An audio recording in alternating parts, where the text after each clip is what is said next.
Chapter 1. The Man from the Sea.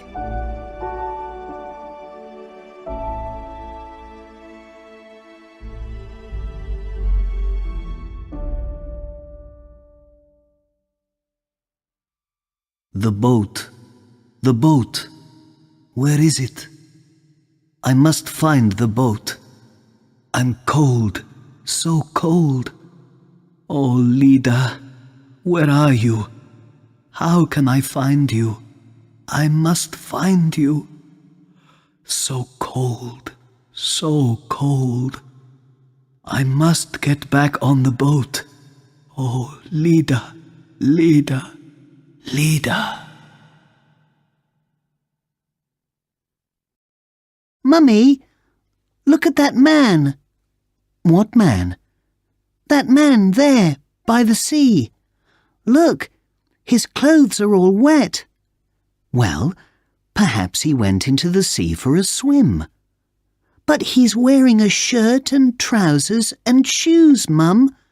Nobody swims in clothes like that. Linda Jones and her daughter Anne were on a beach by the sea in the south of England. It was 8 o'clock in the morning. It was a sunny day, but cold, not weather for swimming.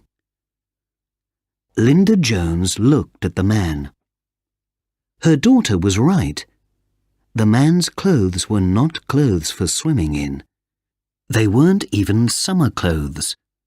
They were work clothes, black trousers, a white shirt, and black shoes. He does look strange, she said. But people sometimes do strange things, Anne. But, Mummy, perhaps he's ill. He's trying to walk. Look. There's something wrong with him. The little girl was right. The man stood up and began to walk along the beach by the sea. But he didn't walk very well. First, he walked up the beach, then down again to the sea. He fell down and got up again. Then he walked into the sea and fell down again.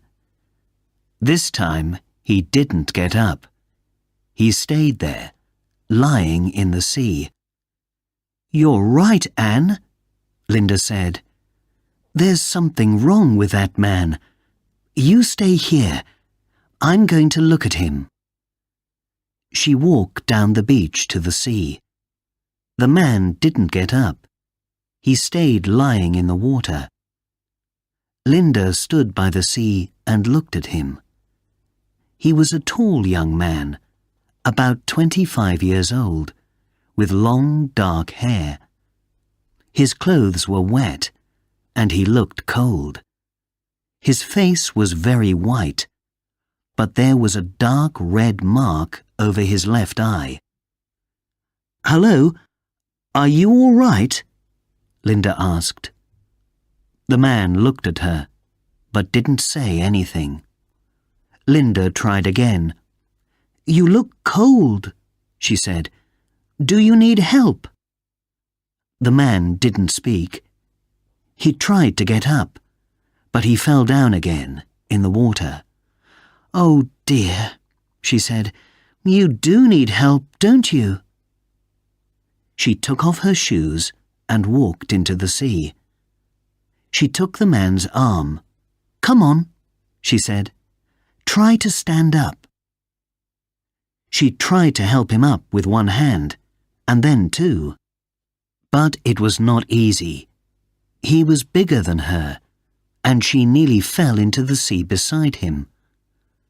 But then she got him to his feet and helped him walk out of the sea. On the beach, he sat down again. Linda sat down next to him. "Are you hurt?" she asked. "Are you not feeling well?" The man looked at her with his strange blue eyes, but he didn't say anything.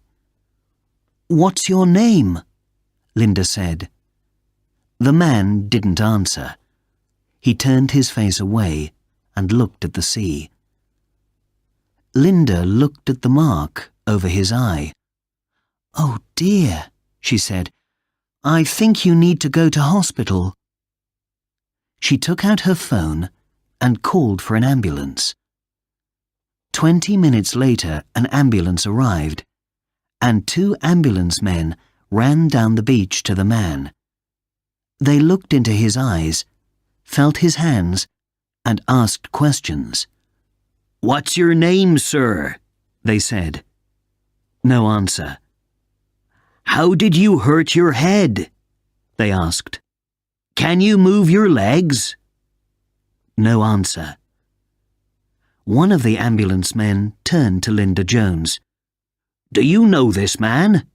he asked. "No," said Linda. "He was like this when I found him."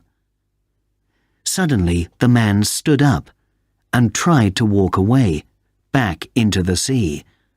But he couldn't walk well. He fell down and lay on the beach. The sea came over his legs. All his clothes were wet and he was very cold. "Come on, sir," the ambulance man said. "You're not well. You need help. We're taking you to the hospital."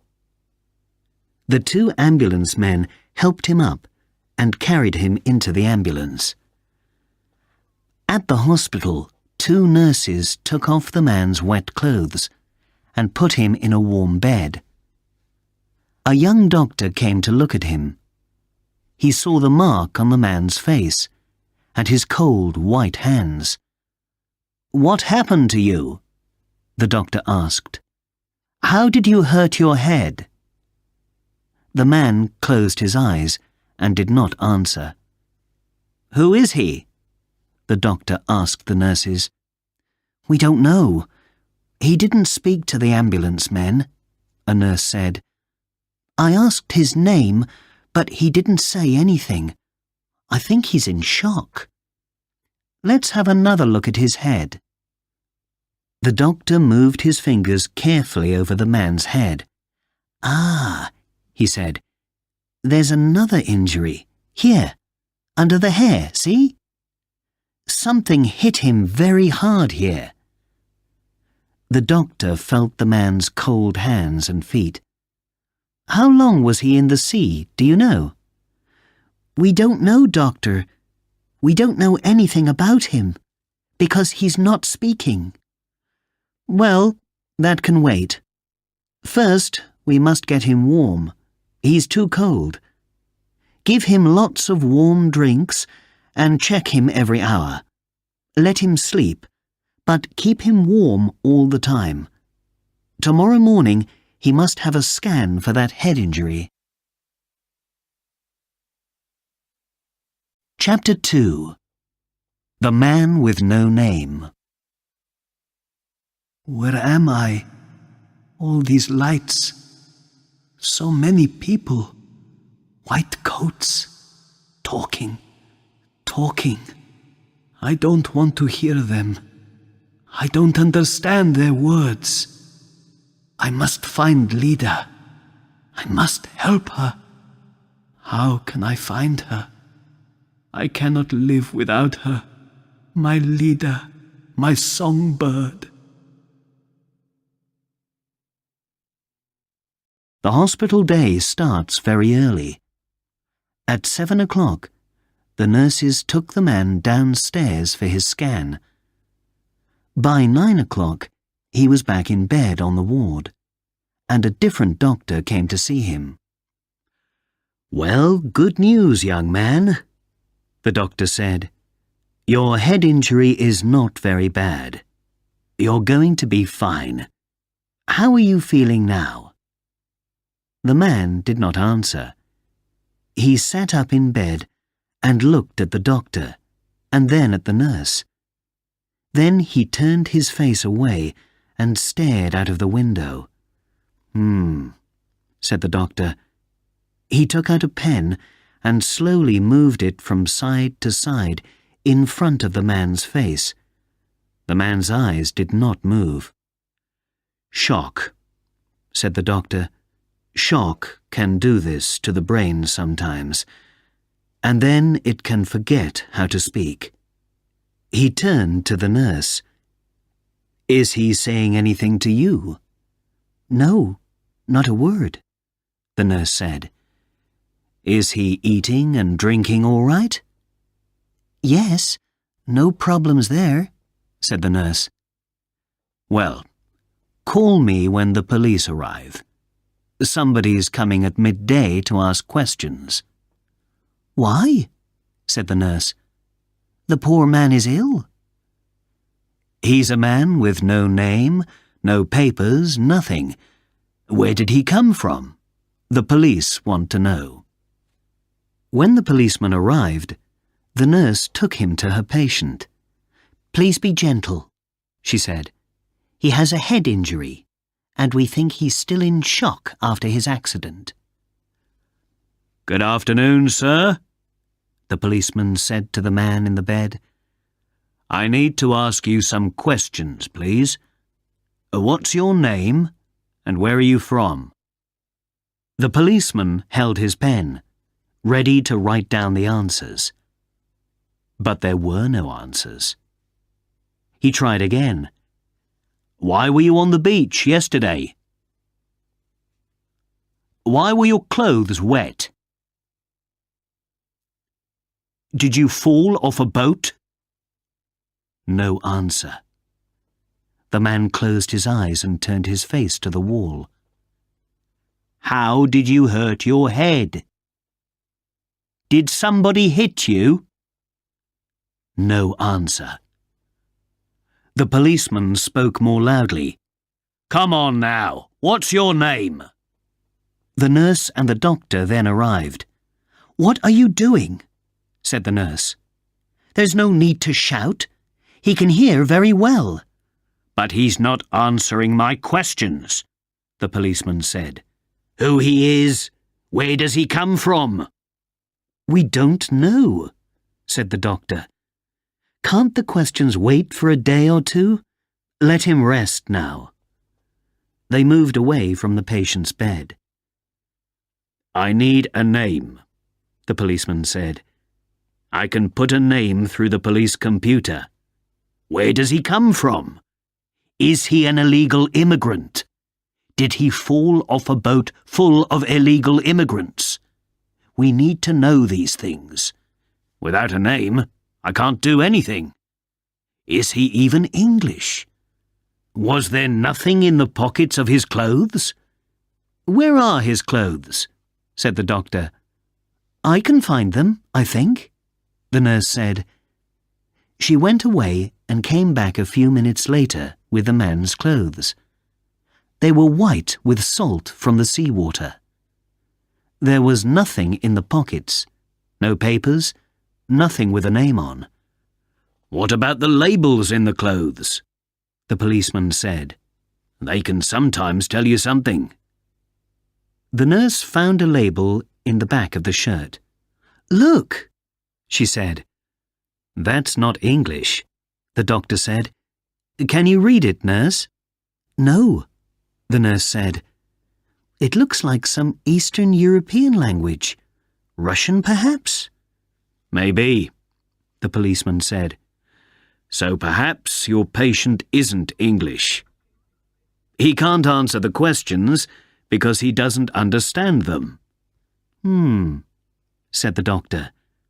I think he's not answering because he can't speak, in any language. Something happened to him. We don't know what, but it was bad.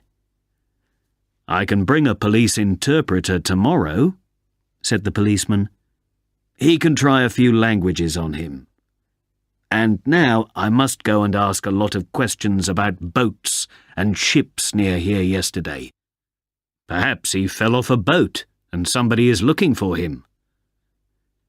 The policeman left, but there was no rest yet for the man from the sea. It was a busy hospital, with accidents coming in all the time. We can't keep him in this ward tonight, the doctor said. We need the bed. Take him over to the psychiatric unit. They can give him a bed for a few nights. Perhaps they can help him with speaking. Ask for Nurse Avril O'Brien. She's very good with patients like these. Chapter 3. The Piano. My head feels better today. My eyes still hurt, but I can see better. These people are kind, but I cannot talk to them. What can I say? What can I tell them? I do not want to live without Lida, and Lida is lost to me forever. Nothing matters now. Nothing. The psychiatric unit was a new part of the hospital. It had nice rooms for the patients, with pictures on the walls. There was a patient's sitting room with books, some comfortable chairs, and an old piano. Outside, there was a small garden with flowers. Patients here had mental problems of different kinds. Many of them were older people. Some of them did not know the day of the week or their own names. Avril O'Brien was very good with these patients. She was kind and friendly. She liked to sit with her patients or walk with them in the little garden. She talked to them all the time. Sometimes they answered, and sometimes they didn't. But that didn't matter to Avril. She just went on talking in her warm Irish voice. She was very interested in the new patient, the man from the sea, the man with no name. "How can I help him best?" she asked Dr. Sansom. Dr. Sansom was the doctor in the psychiatric unit. He was very good at helping patients with mental health problems. Avril was his best nurse. "Talk," he said. "Just talk to him, Avril. He's not going to answer you, but we want him to listen." So Avril talked to him, in her warm Irish voice. She talked about her family, about the weather, about books and films. The man from the sea said nothing, and did not answer any of her questions. But he began to listen, and to watch Avril's face when she talked. In the morning, the policeman came back. With him was a tall young woman with black hair and a big smile. "Hi, I'm Katya," she said to Avril. Avril looked at her in surprise. "Do you work for the police?" she asked.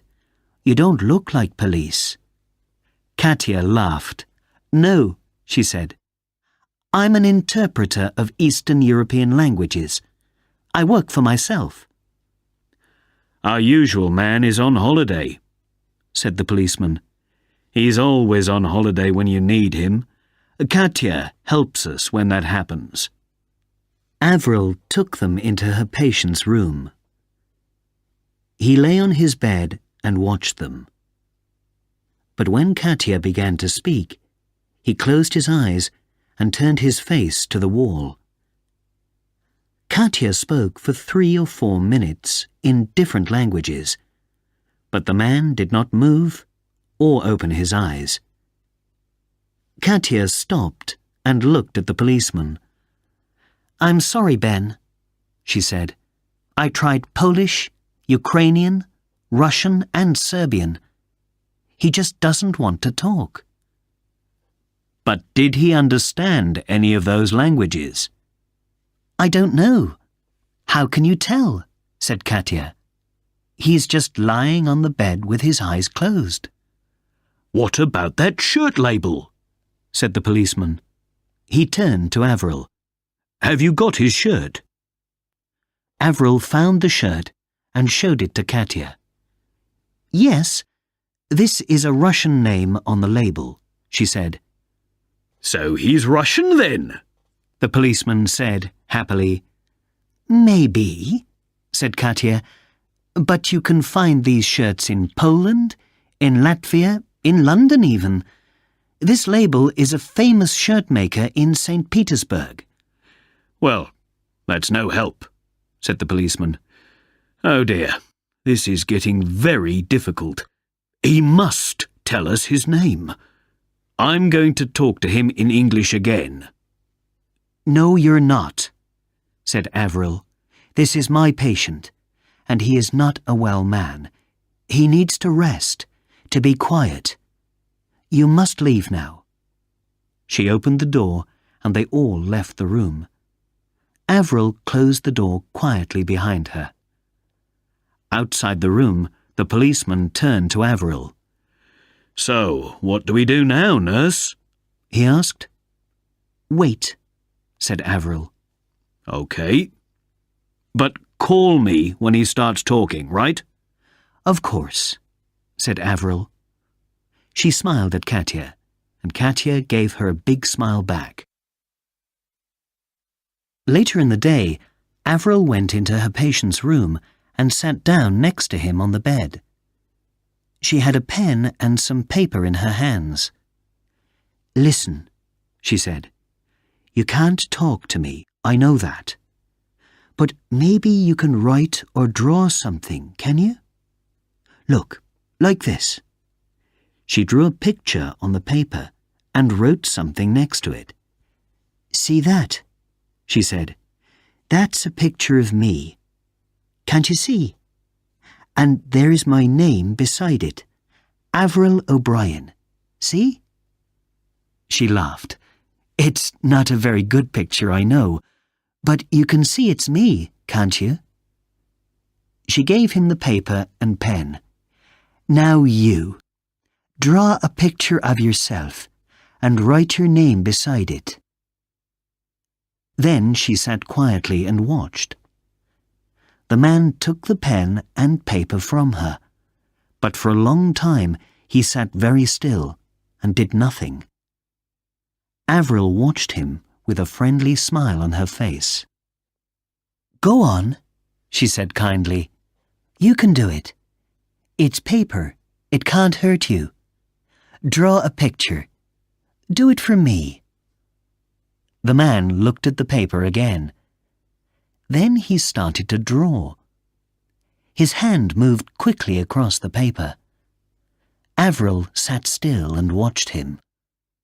It was very quiet in the room, and she could hear the sound of the pen on the paper. Then she heard another sound. It was the sound of crying. He finished the drawing and looked up. There were tears on his face. Avril took the paper from his hand. It was a drawing of a piano. "That's beautiful," she said. "A piano. Do you like piano music? Do you play the piano, maybe?" No answer.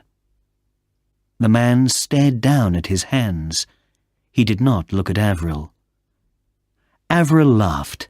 "Well, that's wonderful, so it is. Come with me, young man. I have something to show you." She put down the paper and held out her hand. The man got out of bed and went with Avril into the patient's sitting room. It was his first time in here. "Look," Avril said. "We have a piano here. One of our old patients gave it to us. Come, play something for me." The man sat in front of the piano. Avril pulled up a chair and sat next to the piano. For a long time he did nothing. He sat still and looked at the piano. Then, very slowly, he pressed one of the white piano keys with his finger. Avril watched and waited. But there was no music. The man just played one note, pressing the same key with the same finger. He played the note again, and again, and again, more and more quickly, louder and louder and louder. Then he stopped. Tears ran down his face. He put his face in his hands and whispered one word, "Lida, Lida, Lida." Then he got up suddenly and walked quickly out of the room. He went back to his bed and lay on it, face down, with his hands over the back of his head. Avril went to find Dr. Sansom. "He spoke," she told him. "He said one word over and over again, but I didn't hear it very well. It sounded like leader. But what can that mean?" Dr. Sansom shook his head. "Leader? I don't know. But the interesting thing is the piano, Avril. Maybe music is the key. Tomorrow, take him to the piano again." Chapter 4. The Music. How can I play music without Lida? Music was my life.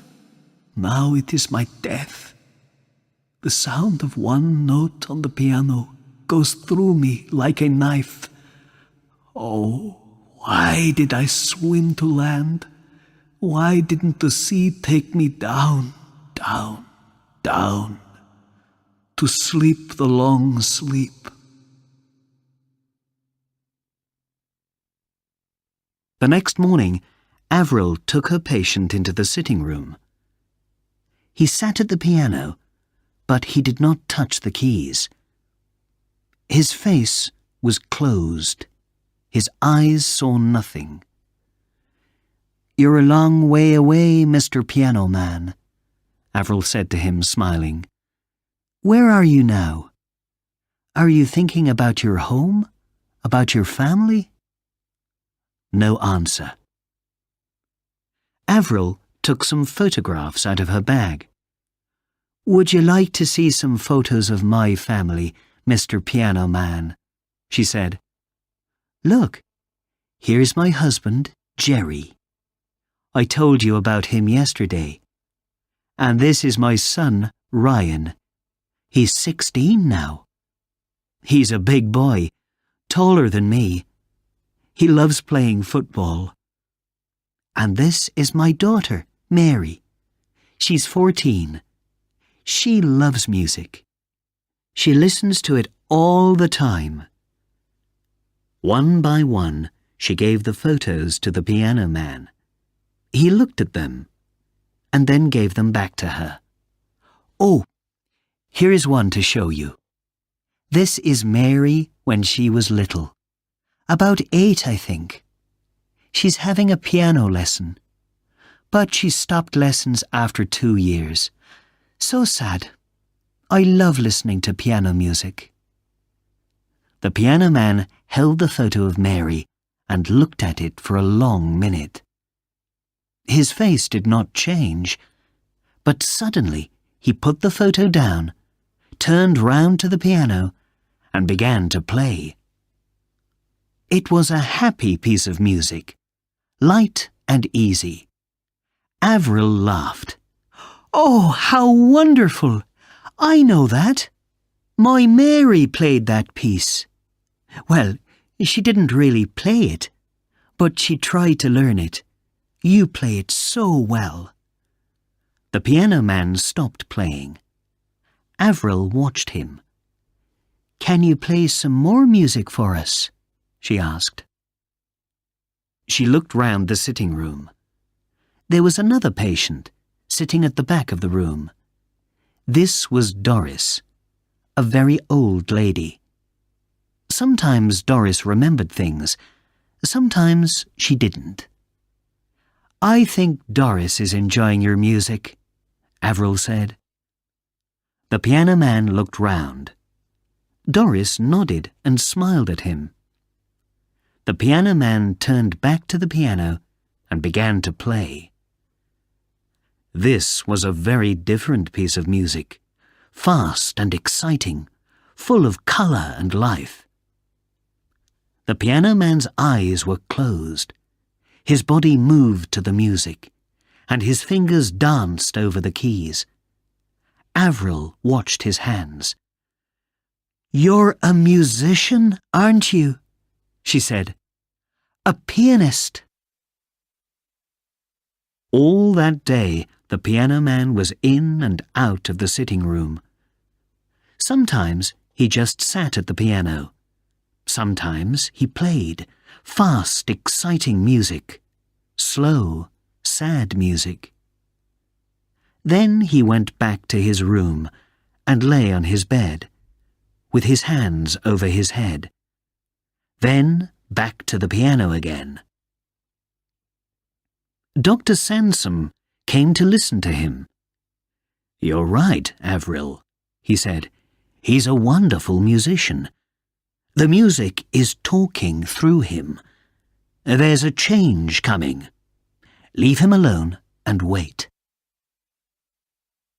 Late in the afternoon, the piano man went to the piano again and began to play a new piece of music. It was slow, very beautiful music, like a song. Avril sat with him for a time, then stood up. "Don't stop," she whispered. "I must see another patient for a few minutes. Back soon." She went quietly out of the room. Doris was still in her usual chair at the back of the room, smiling and nodding to the music. Avril was with the other patient for 10 minutes, then went back to the sitting room. She heard Doris's voice. "Nurse! Nurse! Come quick!" "What is it, Doris? What's the matter?" "Look," said Doris. "He's crying, poor boy." The piano man sat at the piano, with his face in his hands. Tears ran between his fingers and down the backs of his hands. "Poor boy," said Doris. "Poor boy. Poor boy." "Yes, all right, Doris," Avril said. "I'm here now." She put her hand very gently on the piano man's arm. "He wants a cup of tea," said Doris loudly. "Poor boy." "Yes, you're right," Avril said. She went quickly to the nurse's kitchen and came back with a large, hot mug of tea. Gently, she took the piano man's hands away from his face and gave him the mug of tea. "There," she said. "Drink some tea. Tea always helps." The piano man's hands closed around the hot mug. He looked up into Avril's face. "Spasiba," he whispered. Before she went home, Avril went to the computer in the nurse's room. Now, what was that word? She thought. Something. Spasi... She tried the spelling, Spasiba, and Google found the word for her at once. Spasiba was thank you in Russian. Chapter 5. Ludmila. When Lida and I made music, it was like falling in love every time. The piano with the voice with the piano. How can I live without Lida, without music? I am nothing, just a poor half thing, a garden without flowers, a sky without the sun. When she arrived at work the next morning, Avril looked for Dr. Sansom. She wanted to tell him about the piano man and the Russian word. But Dr. Sansom called her on the phone. "Ah, Avril," he said, "can you come now? I need you. We've a new patient, a Russian girl. She arrived half an hour ago. I want you to be with her this morning." Avril went upstairs to the ward. "A Russian girl?" she thought. "Suddenly, everything round here is Russian." They went to the new patient's room and looked in through the door. A young woman lay in the bed. Her face looked very white. Dr. Sansom read from the hospital notes on the door. "Ludmila Terenkova, 22, Russian, head injury. Brought in by ambulance from Falmouth after an accident on a sailing boat out at sea. She had a small operation 3 days ago for the head injury," Dr. Sansom told Avril. "That went well, and the head injury is better now. But there is something wrong. She's crying a lot, and getting very angry. So they sent her to us. Let's go in and talk to her. You speak first." They went into the room and stood by the bed. Avril smiled at the young woman. "Hello, Ludmilla," she said. "I'm Avril O'Brien, and this is Dr. Sansom. How are you feeling now?" Ludmilla looked at her. She was a very pretty girl, but her face was very white, and there were tears in her eyes. "Do you speak English?" asked Dr. Sansom. Ludmilla nodded. "A little," she said. "Oh, that's good," said Avril. "Can you tell us how you hurt your head?" She pulled a chair next to the bed and sat down. "I was on a boat out at sea," Ludmilla said. I fell and I hurt my head. I don't remember very well." "No, of course you don't," said Avril gently. "But how did you come to the hospital? Do you remember that?" "I came by ambulance. The boat came into Falmouth. Is that the name? Then the ambulance came." "And who called the ambulance?" asked Dr. Sansom. "Ivan." "And who is Ivan?" asked Avril. Ludmilla turned her face away from them, and for a moment she did not speak. Then she whispered, "My fiancé. It's his boat. We were on holiday."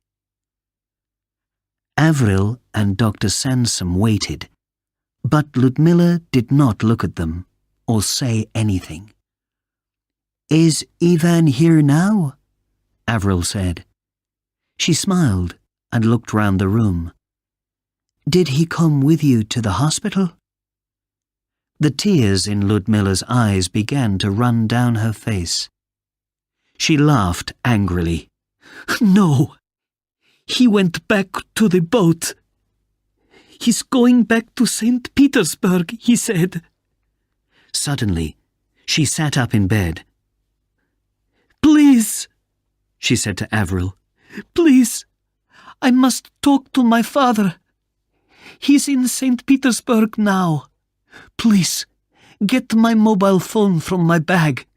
It's very important. I must talk to him immediately. I must tell him." Tears ran down her face, and she tried to get out of bed. Avril quickly put her hand on Ludmilla's arm and helped her back into bed. "Shh," she said gently. "It's all right. Don't cry. Of course you can call your father. But first, you must stay in bed and rest a little." She looked up at Dr. Sansom. Dr. Sansom nodded. "Yes, rest is important, because of your head injury. Nurse O'Brien is going to get you something now, to help you sleep. Everything's going to be all right, Miss Terenkova. We're here to help you." Outside the patient's room, Dr. Sansom said, "Watch her, Avril." He looked at his watch. "I must run. I have a meeting. Talk to you later." It was a busy day for Avril. She had the piano man, the Russian girl, and 3 new patients too. She came often to Ludmila's room and looked in, but Ludmila slept most of the day. In the afternoon, Avril looked in again. Ludmila was not in her bed. Avril went in quickly. Ludmila was by the window, with her mobile phone. She spoke in Russian, very fast. She finished the call and turned to Avril. There were angry tears in her eyes. "Was that your father?" said Avril. "Is he coming to take you home?" "No," Ludmila said. "Yes, maybe. I don't know. It's very difficult. My father—" She began to cry. "Tell me about it," said Avril. "I'm a good listener." "I can't talk about it," Ludmila said through her tears. "My English is not so good. It's very hard for me." "Never mind," said Avril. "Maybe we can talk about it tomorrow. You get back into bed now and rest." Later, Avril saw Dr. Sansom. "Can I call that Russian interpreter Katya tomorrow?" she said. "She was a very nice girl, and perhaps Ludmila can talk more easily to someone in Russian. And there's the piano man, too. He said a Russian word, so Katya can try to talk to him again." "Good," Dr. Sansom said. "Very good, Avril. Call me when the interpreter's here. I'd like to come and listen." Chapter 6. The Song. Music hurts me, but I cannot stop playing. When I play, I think about her all the time. When I'm not playing, I still think about her. Where is she now? Is she making music? Is she sleeping? Is she thinking about me? In the morning, Ludmila talked in Russian on her mobile phone for more than an hour, crying all the time. "What's this all about?" Dr. Sansom asked Avril. "I don't know," said Avril. "I think she's talking to her father in St. Petersburg." "We need to know her story before we can help her. When is the interpreter coming?" "At 11 o'clock. When she had a moment, Avril went to see the piano man and to sit with him for a time. He was nearly always in the patient's sitting room. He sat at the piano, sometimes playing, sometimes just sitting. When Avril talked to him, he listened, but did not speak. His hands moved gently over the piano keys. He answered her with music. Other patients went in and out of the sitting room, but Doris was always there, in her usual chair. "Beautiful music," she said to Avril. "Beautiful music." "Yes, it is," said Avril. "Does he talk to you, Doris?" "He's a nice boy," Doris said. "Beautiful music." "Very nice," Avril said. "But does he say anything? Do you know his name?" "Yes," Doris said happily.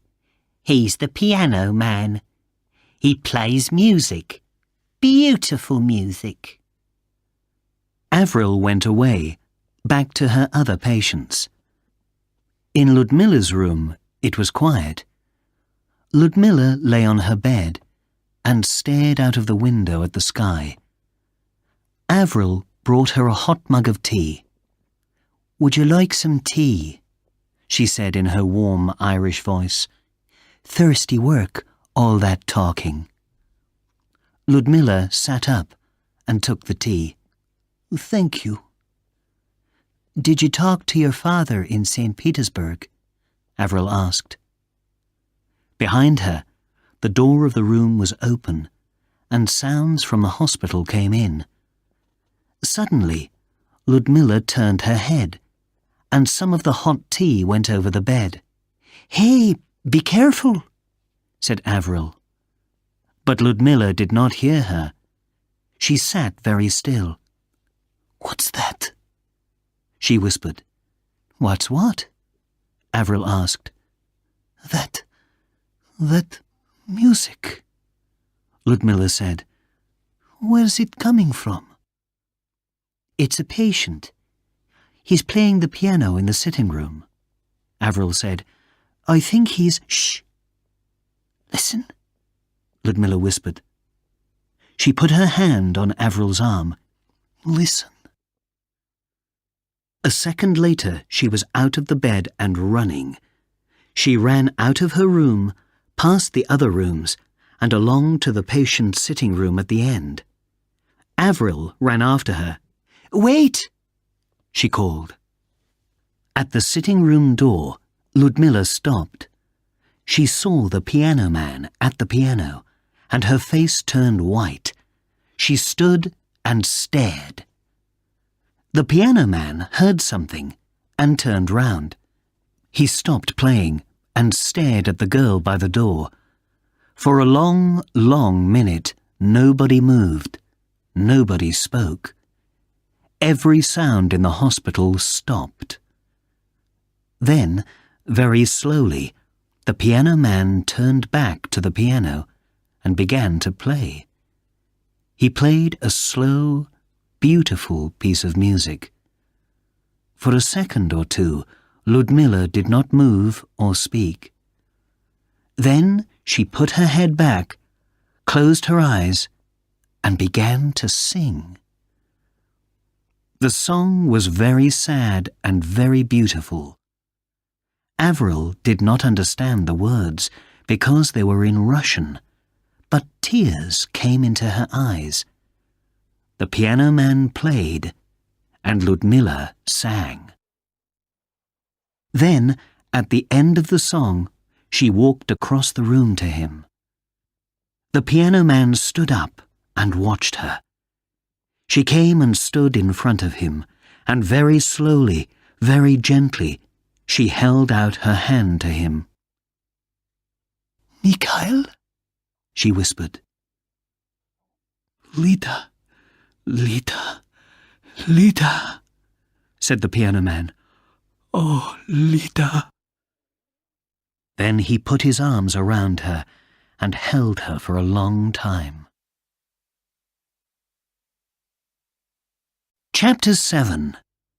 A Russian Love Story. How strange life is. 1 minute it is dark, without hope, and the next minute there is wonderful light, and everything can begin again. I am afraid of nothing now that I hold Lida in my arms once more. For a long time, maybe 2 minutes, the piano man and Ludmilla stood there, with their arms around each other. Then they began to talk. They spoke in Russian, very fast, and they didn't stop. They sat down in 2 chairs next to the piano.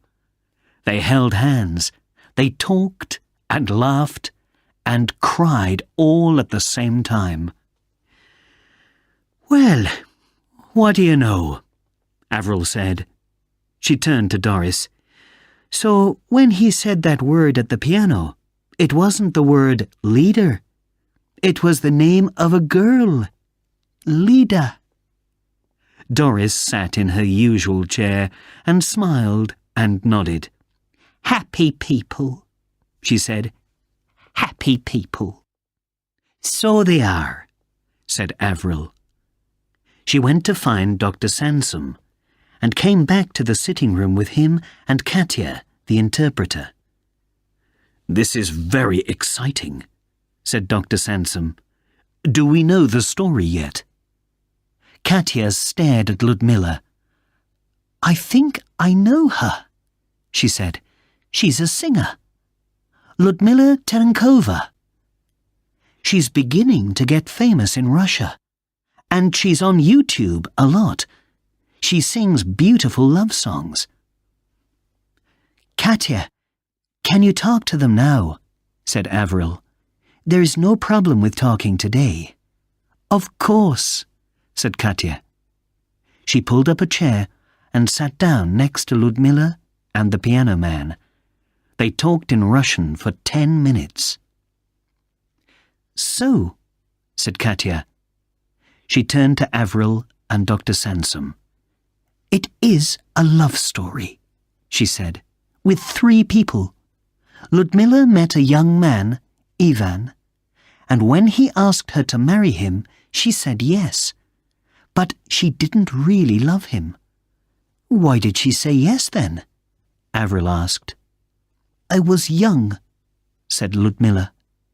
I did not know about love. I liked Ivan, yes, but I did not really know him. My father liked him because Ivan is from a rich family. My father is a rich man too, and he wants me to marry money.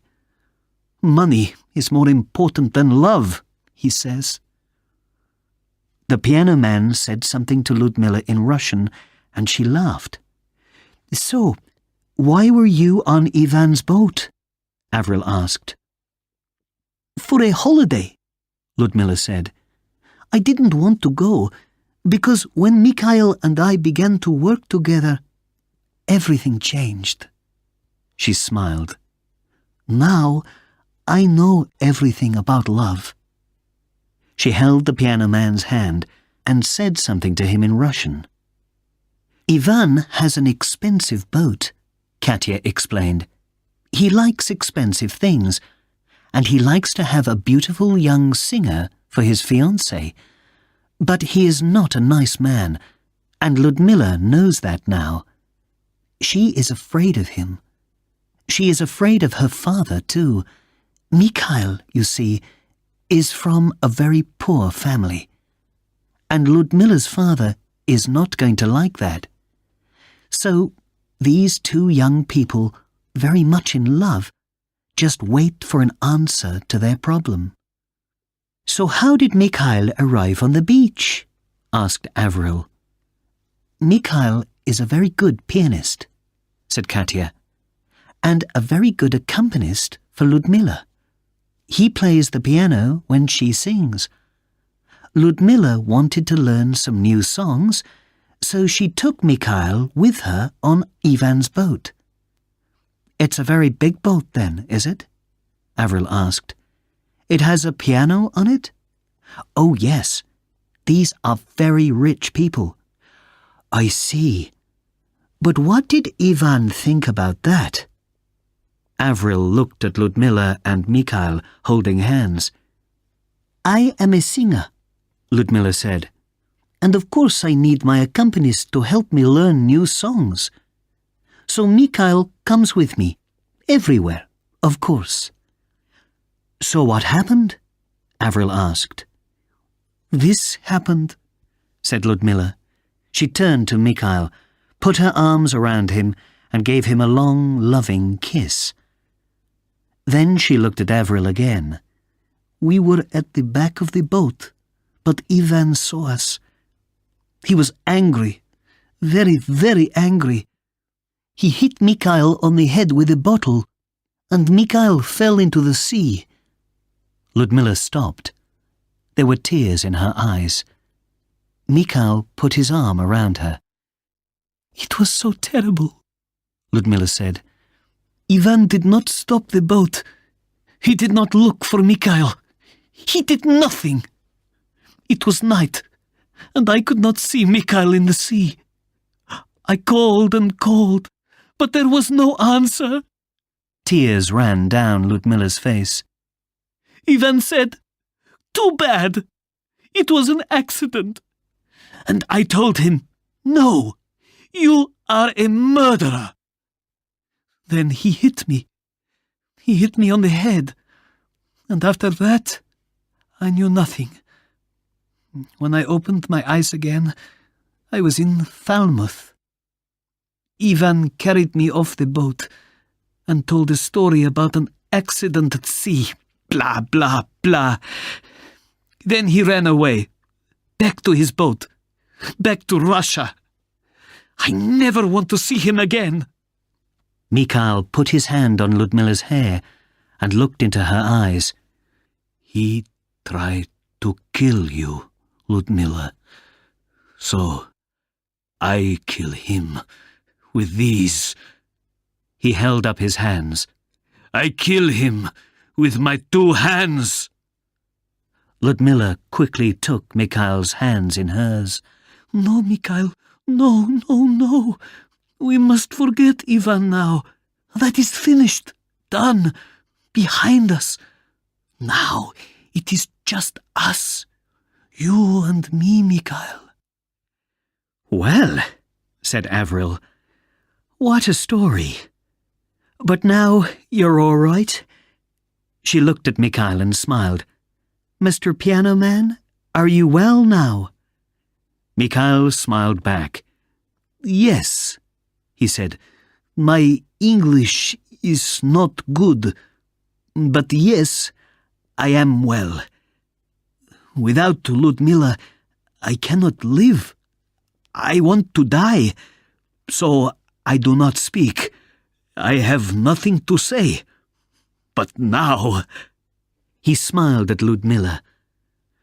But what happens next? Asked Avril. And what about Ivan? My father is very angry about Ivan, said Ludmila. Ivan is his problem now. He's talking to the police in St. Petersburg about him. I can go to Italy, my father says, to my grandmother in Verona. She was a singer too. She looked at Mikhail and laughed. Now I must call my father and tell him about Mikhail, alive and well. And Mikhail can come with me to Italy. Yes, Mikhail? There we can make music. Beautiful music. Listen. She pulled Mikhail laughing to the piano. Mikhail sat down and began to play, and Ludmila began to sing. Suddenly, the room was full of music.